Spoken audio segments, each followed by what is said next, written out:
Imagine lying beside the person you love, the flicker of a single candle painting shadows across the walls. You reach for their hand, but a calendar on the wall forbids you from touching. It is Lent, or it is Sunday, or it is the feast of a saint. Days meant for worship, not desire. Your longing is sin. Your breath itself is guilt. This was the Middle Ages, not just an era of knights in castles, but of rules carved deep into the flesh of the people. The church dictated not only what you could do, but when, how, and with whom. Every act of intimacy became a battleground between flesh and faith. Behind thick wooden doors and iron locks, people whispered. They broke rules. They craved. They sinned. And the price was heavy. To be caught was to be shamed, to be condemned, sometimes to be destroyed. But there was more than sin and punishment.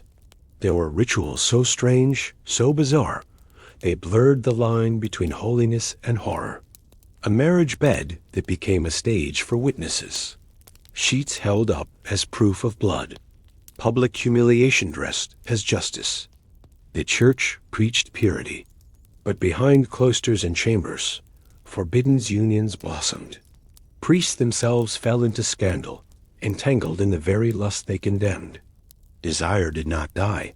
It only hid in darker corners. And in those corners, it grew monstrous. Practices whispered about in fear. Rituals meant to ensure fertility, brewed from potions of blood and bone. Acts so blasphemous, they threatened not just the body, but the soul itself. Would you survive in a world where even the act of kissing could damn you forever? One ritual forced newlyweds to consummate their marriage beneath the eyes of witnesses, a nightmare dressed as tradition. And that was only the beginning. In the Middle Ages, sex was never private. It was not a secret between two bodies. It was a battlefield. And the church stood at the center, weapon in hand, dictating when, how, and even if you could lie with the one you loved. Priests carved rules into calendars. Whole stretches of the year were locked away from intimacy. No sex during Lent, none on Sundays, none on feast days. Add it all up, and nearly half the year was chained shut. Imagine lying next to your spouse, heat rising between you, but the date alone condemns your touch. A kiss, a breath, a brush of skin, all marked as dangerous, all capable of staining your soul. But rules of time were not enough. Manuals were written, guides to the correct way to use your body. Some positions were allowed, others were branded as sinful. Desire had to kneel to order. The act itself became ritual, mechanical, drained of passion. The church did not simply want control of your body. It wanted control of your imagination. Think of the weight of that fear. Every movement judged. Every whisper monitored by unseen eyes. To break the rules was not just rebellion against the church. It was rebellion against God himself. Eternal damnation was the threat that lingered in every chamber. And yet, people were human. They disobeyed. They risked everything for a stolen moment of closeness. Confessions poured into dark wooden booths, where men and women whispered their failures. A priest listened, recording sins that revealed not just lust, but defiance. Because no matter how strict the rules, desire always found a way. But the strangest restrictions weren't just about when you could have sex, but how. Certain positions were condemned, believed to invert the natural order of creation. Manuals warned that to stray too far from the approved form was to invite disaster. Children born from such unions were thought cursed. Families feared deformity, plague, or even demonic possession. Imagine carrying that terror into your most intimate moments. How do you reach for someone when you believe a wrong move could doom your child? Was it fear of God or the shame of your neighbors that truly held people in line? Because shame was as powerful as sin, communities judged. Rumors spread like wildfire. A woman accused of breaking these laws could find her reputation destroyed, her body branded as corrupt. Men, too, lived under suspicion. The church's rules bled into the streets, into marriages, into every whispered conversation. Desire itself became an act of surveillance. Your bed was never only yours. It belonged to the priest, the calendar, the silent eyes of the community. And yet, despite the suffocating weight of these rules, shadows tell another story. Hidden affairs. Lovers who defied holy law. Priests themselves, sworn to celibacy, caught in forbidden acts. The more the church tightened its grip, the more people slipped through its fingers. But when those transgressions were exposed, punishment came swiftly. Shame became spectacle. Pleasure became crime. And soon, the church would take its judgment out of the chamber and into the streets. The accusation is enough to damn you. A whisper in the market, a glance too long at another man, a rumor carried by jealous tongues. Suddenly, your marriage bed is no longer private. It is a crime scene, and you are guilty until proven otherwise. In the Middle Ages, adultery was not simply scandal. It was betrayal of God, family, and community. And the punishment was brutal. Imagine standing in a crowded square, your hands bound, the eyes of neighbors drilling into your skin. The priest raises a red-hot iron, glowing like a shard of the sun. You are told to carry it across the courtyard. If your hands blister, if your flesh burns, you are guilty. If you emerge untouched, then God has spoken in your favor. Faith itself becomes your judge. In one chilling case, a woman's fidelity was tested by fire literally. She was ordered to plunge her bare arm into boiling water. The steam hissed, the liquid scalded, and the crowd leaned forward in silence. If her arm healed clean, she was innocent. If it festered, her shame was sealed. These were called trials by ordeal, torture disguised as truth. But the cruelty did not always involve fire or water. Sometimes it was humiliation. A woman suspected of straying could be stripped naked, forced to march through her own village, while the crowd jeered, spat, and hurled filth. The shame was public, permanent, and often more devastating than death. Men, however, faced a different reality. In many places, their punishments were lighter, if they were punished at all. Double standards ruled medieval justice. A nobleman who caught his wife in the act could legally kill her, striking her down as if she were property, not a partner. Her lover, too, might be executed. Yet if a man strayed, it was often dismissed with a fine, a confession, or sometimes nothing at all. Adultery was a sin for women. For men, it was an indulgence. Communities fed on these trials. They turned private shame into public theater. A neighbor's downfall was a spectacle to watch, a warning to obey. Imagine standing in the square, the smell of burning flesh in the air, the crowd cheering as a sentence was carried out. Would you trust your own community to decide your guilt or your innocence? But suspicion did not always end in execution. Sometimes punishment came in quieter, crueler forms. Women could be locked away, hidden in convents, their lives erased by vows they never chose. Others were forced to wear shame masks, iron contraptions that bit into their flesh, marking them as liars and cheats for all to see. Every glance from a neighbor was a dagger. Every whispered prayer in church, a reminder of their fall. Yet even these horrors reveal a deeper truth. The church and the courts feared not just betrayal, but disorder.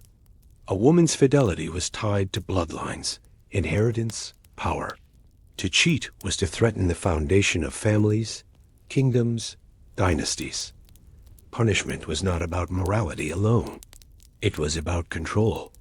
Still, whispers continued. Affairs bloomed in shadows, in barns, in dark corners of castles, where eyes could not follow. Desire refused to die, no matter the cost. And when it was discovered, it was crushed with merciless force. But adultery was only one battlefield. The Middle Ages waged war against lust in every form. Virginity was prized like gold. Brides were inspected, judged, and sometimes destroyed when they failed to prove their purity. The next test of desire was not about betrayal, but about blood. A young bride lies trembling, the firelight casting long shadows across the bed. She knows that tonight is not about love. It is not even about her husband. It is about blood. One stain on white sheets that will decide her worth, her family's honor, her very survival. In the Middle Ages, virginity was more than innocence. It was currency, a seal of purity, proof that a bride's body belonged wholly to her husband, untouched by any other man. For noble families, it was the key to alliances, inheritance, even dynasties. To lose it before marriage, or to fail to prove it, was to invite ruin. That proof often came in the cruelest form, the blood test.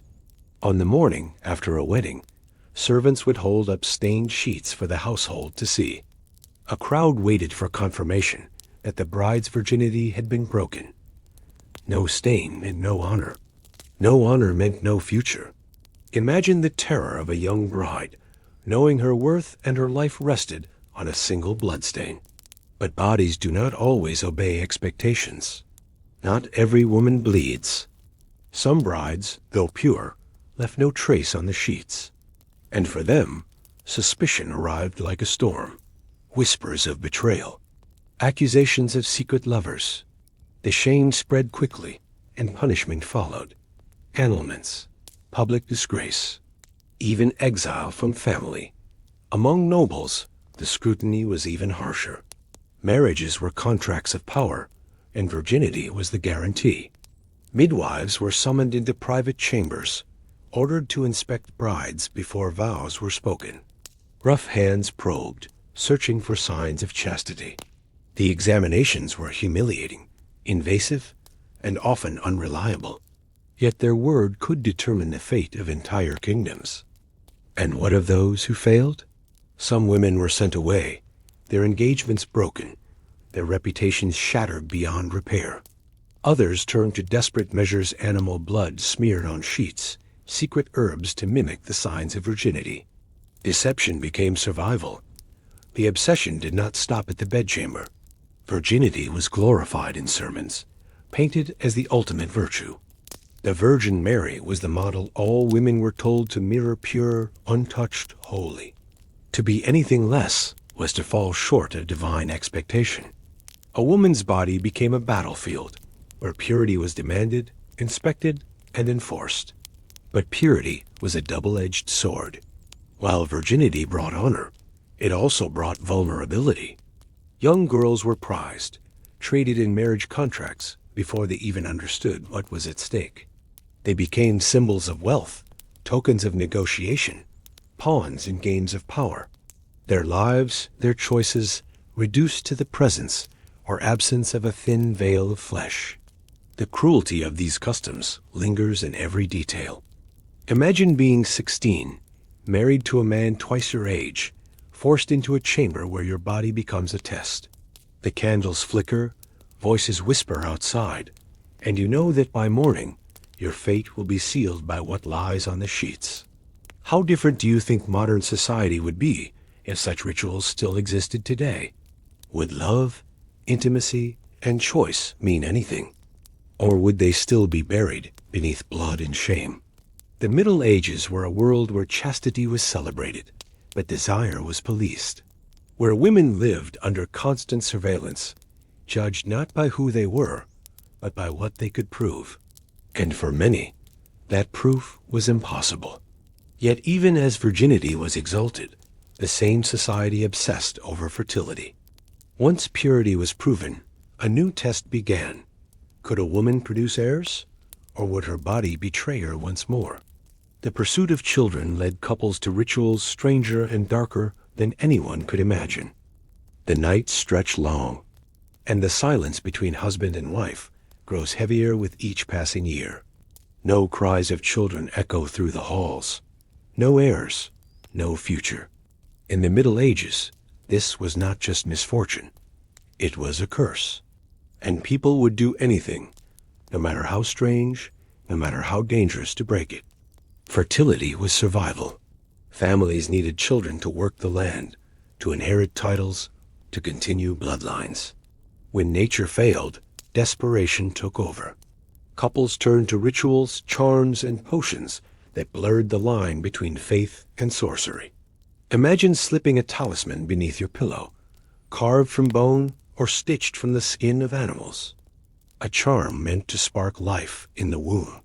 Some women wore amulets around their necks, inscribed with prayers or symbols of the Virgin Mary. Others hid small relics of saints inside their clothing, believing holy power could force the body to obey. But not all rituals were holy. Some were darker, born of folk magic passed down in whispers.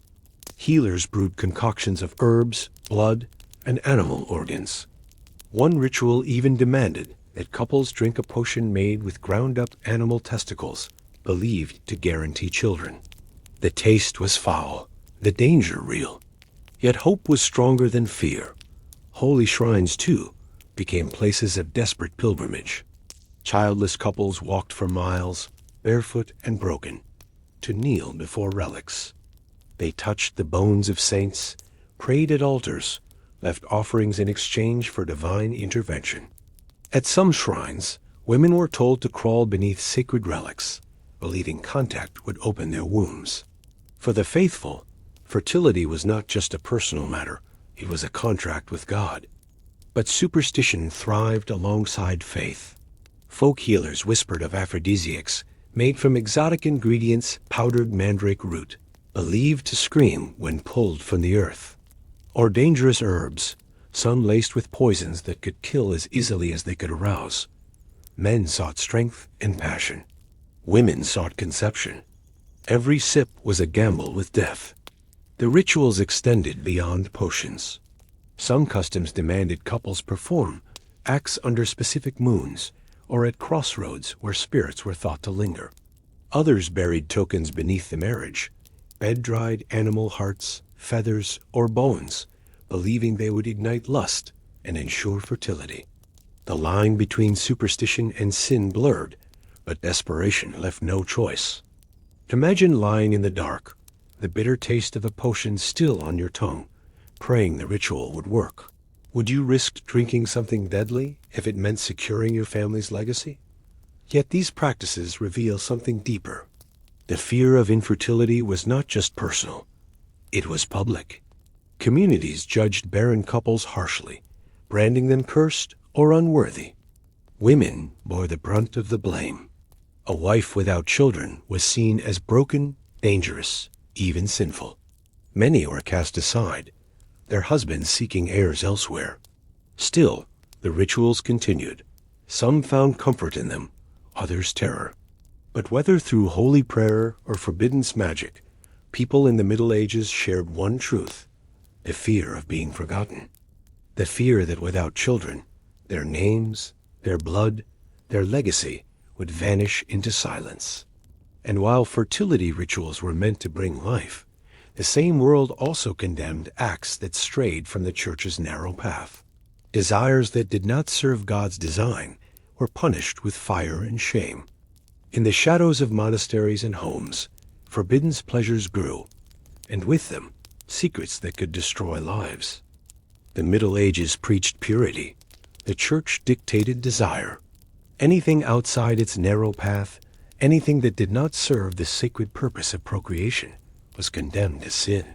Homosexuality, masturbation, affairs, acts of lust outside marriage, all were labeled mortal, punishable not only by law, but by eternal damnation. Yet behind stone walls and locked doors, forbidden desires thrived. Men met in shadows, drawn to one another despite the risk. Women exchanged touches in secrecy, their love unspoken but undeniable. In a world that condemned them, passion became rebellion. But discovery meant ruin, execution, fire. To love the wrong way was to gamble with both body and soul.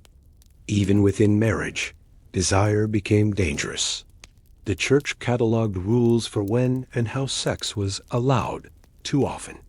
At the wrong time of year, on holy days, all forbiddens. Couples who broke these rules confessed them with shame, fearing the flames of hell for pleasures shared in their own beds. Confessionals became the stage for this hidden theater of lust and fear. Inside the booth, you kneel in darkness. Your breath is loud. Your heart pounds. On the other side, a priest waits to hear what you dare not say aloud to anyone else. You whisper it anyway, because silence is worse. Some confessions were ordinary, others unspeakable. One 14th century confession revealed a sin so shocking, the priest who heard it fainted.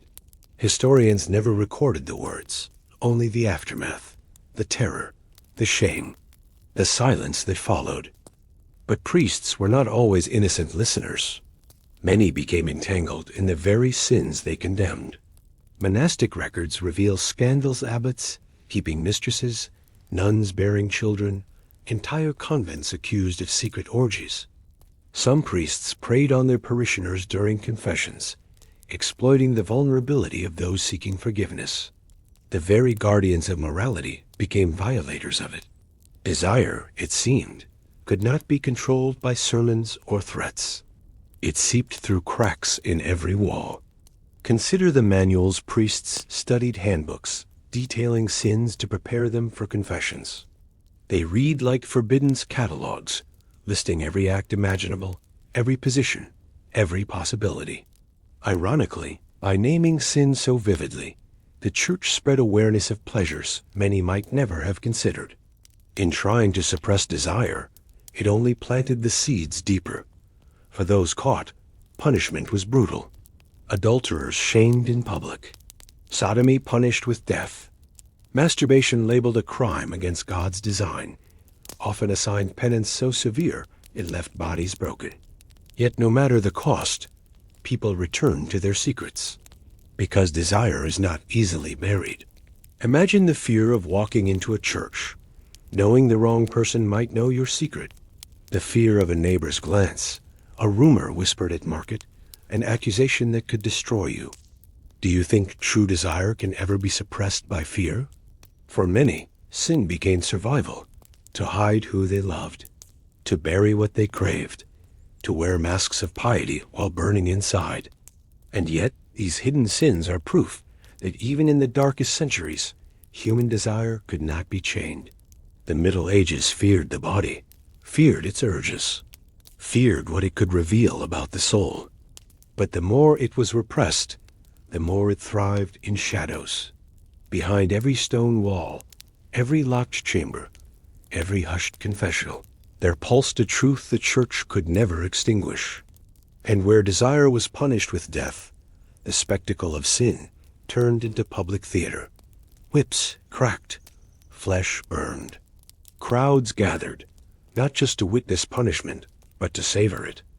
The door closes. The room is dark, but you are not alone. Just beyond the wooden walls, footsteps shuffle, voices murmur, breaths wait. In the Middle Ages, even the most private act sex was never entirely yours. Marriage was not just union. It was contract, property, lineage, and to make it real, it had to be proven. In some villages, newlyweds were forced to consummate their vows while witnesses lingered outside the chamber, listening for moans, watching for signs.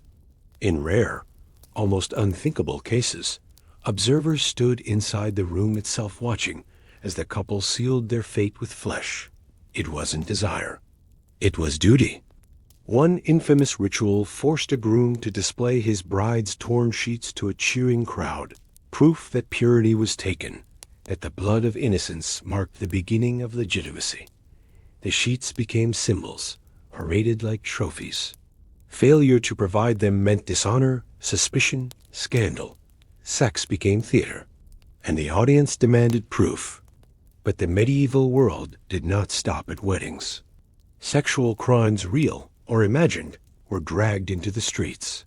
A woman accused of adultery might be stripped naked, forced to march through town as neighbors hurled insults, stones, rotten food.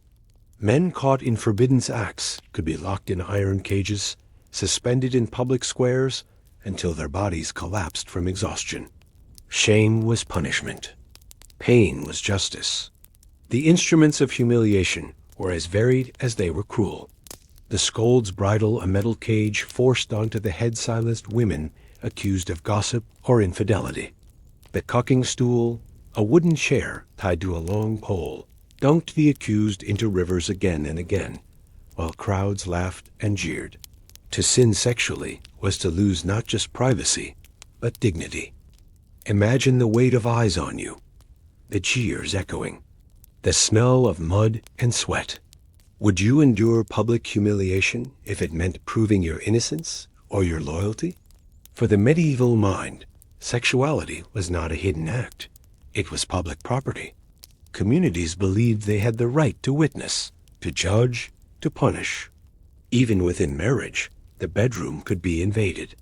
Lords had the supposed right of droit du seigneur, the claim, whether myth or truth, that they could take a bride's virginity before her husband. Whether it happened often or not, the fear of it lingered like a shadow over the wedding bed. Virginity itself was policed with rituals that stripped women of privacy. Midwives inspected bodies. Neighbors whispered rumors. Families wagered their honor on the silence or the cries of a wedding night. Failure to conform could ruin not only the bride, but her entire bloodline. The body was never yours. It belonged to the church, to the law, to the crowd that demanded its proof. And when punishment came, it came with spectacle. The streets transformed into theaters of shame. A sinner tied to a pillory. A couple accused of adultery paraded backward on a donkey. Forced exposure turned morality into performance and punishment into entertainment. But behind the laughter, behind the chants, there was fear. Every humiliation was also a warning. Every public ritual whispered the same truth: your body was not private. Your desires could betray you. Your secrets could be ripped into the open. And the crowd loved to watch. But what happens when the spectacle shifts from humiliation to blood? When shame is no longer enough, and punishment demands flesh, fire, and death? You hear the crackle of fire. The crowd gathers silent, their faces lit by the flames. In the center, a man is tied to a stake. Beside him, an animal rides, bound, terrified. Both are condemned to burn, not for murder, not for theft, but for a sin whispered only in the darkest corners of the medieval world: bestiality. These were the crimes that even confession struggled to contain. Sins so grotesque, so unspeakable, that priests faltered in their words. Yet they happened often enough to leave behind records. Punishments were swift, merciless. Death was the only absolution. Bestiality was seen as the ultimate corruption, a violation not just of flesh, but of divine order. To medieval law, the act defiled both man and beast, and so both were destroyed, burned, hanged, or buried alive. The ritual of execution served a single purpose: to erase the memory of the act, to purify the community through fire. But there were other corners of sin, darker still: necrophilia, bodies pulled from graves, acts that mocked not only morality, but the sanctity of death itself. The church called them crimes against nature, a phrase heavy with fear and disgust. Punishments were savage. Yet the very fact that such laws existed proves the acts were not rare imaginations. They were real. One chronicler described a man who violated corpses under cover of night. When caught, he was dragged into the marketplace, mutilated, then burned. His name was erased from records, as if silence could undo the memory. But the whispers lingered. Then came blasphemy sexual acts, performed as deliberate mockery of God. Crosses defiled. Holy places turned into sites of perverse ritual. For a society built on faith, these were not just sins. They were war against heaven itself. And the punishments matched. Men were dismembered alive. Women branded with hot irons. Some were torn apart by horses, their bodies ripped as offerings to justice. One case ended with both man and animal burned alive in front of an entire village. The smell of burning flesh carried across fields, a warning carved into the senses of every witness. This was not just execution. It was theater, a spectacle of horror designed to sear obedience into the soul. Imagine standing in that crowd, the heat on your skin, the cries of agony mixing with the roar of fire. Would you look away, or would fear force you to stare, knowing that silence might one day save your own life? The church and the law claimed these punishments were rare, reserved for the worst of the worst. But the records tell another story.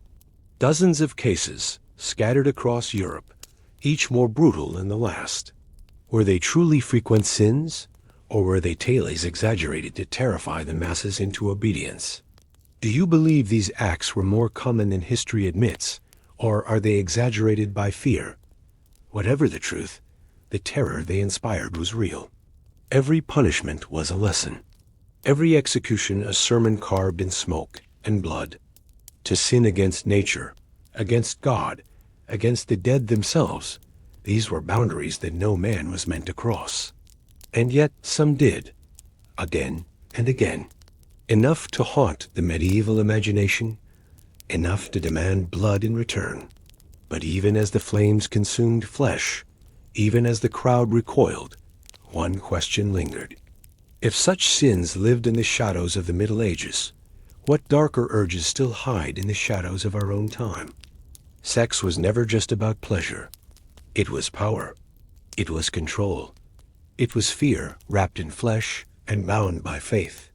This was a world where intimacy was watched, judged, and punished, where a torn bedsheet became proof of purity, where shame paraded naked through the streets, where fire consumed those accused of sins too dark to name. Every desire carried a cost. Every act left a stain. To love was dangerous. To lust was perilous. To step outside the rules meant humiliation, exile, or death. And yet, even under the weight of dogma, people still searched for something more. Secret touches in dark corners, whispers between lovers, forbidden rituals that slipped past the eyes of priests and judges. Humanity's hunger for pleasure refused to die, even when surrounded by fire and blood. But these practices weren't just strange customs lost in time. They reveal something deeper. That fear and desire have always danced together. That even in the darkest ages, people risked everything for passion. And maybe, if you look close enough, you'll see echoes of those same fears still haunting us today. Would you dare to step back in time and survive the sexual rules of the Middle Ages? Would you have endured the shame, the spectacle, the relentless judgment of a world where every touch was a trial? Because if the Middle Ages unsettled you, they were only the beginning. Beyond them lies a past even stranger. A past where gods demanded offerings of flesh, where temples became theaters of desire and sacrifice, where the line between worship and lust blurred into something unholy. The ancient world waits in the shadows, and what you'll find there will make the darkness of the Middle Ages seem almost merciful.